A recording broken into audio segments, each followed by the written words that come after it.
कौन ट्रेन उनका धरे के बा असो छठ करे के बा हमरा कोसी भरे के बा असो छठ करे के बा हमरा कोसी भरे के बा छठी घाट बाजी बेंडोरी बाजा आज हमारा अवतार दुल्हे राजा छठी घाट बाजी बेंडोरी बाजा आज हमारा अवतार दुल्हे राजा जाने कौन ट्रेन उनका धरे के बा असो छठ करे के बा हमरा कोसी भरे के बा असो छठ करे के बा हमरा कोसी भरे के बा। Mixed by Vedadi Recording Studio, Sasamose.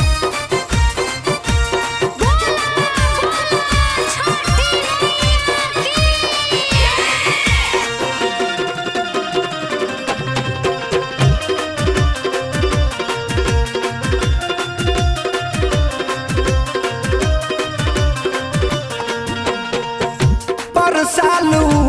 होता रहले ना घरे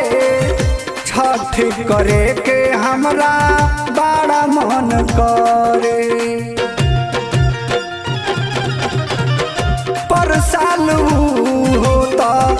रहले ना घरे छठ करे के हमरा बड़ा मन करे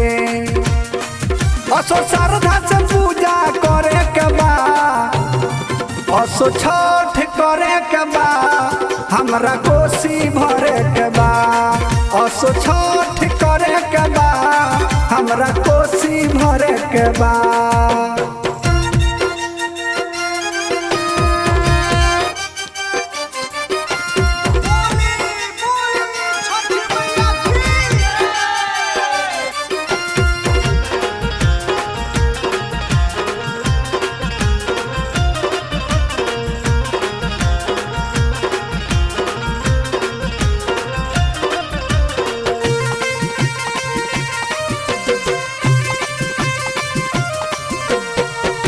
कई साल से भाखल बा बबुआ के भारा हे छठी माई बिनती सुनली दोबारा कई साल से भाखल बा बबुआ के भारा हे छठी माई बिनती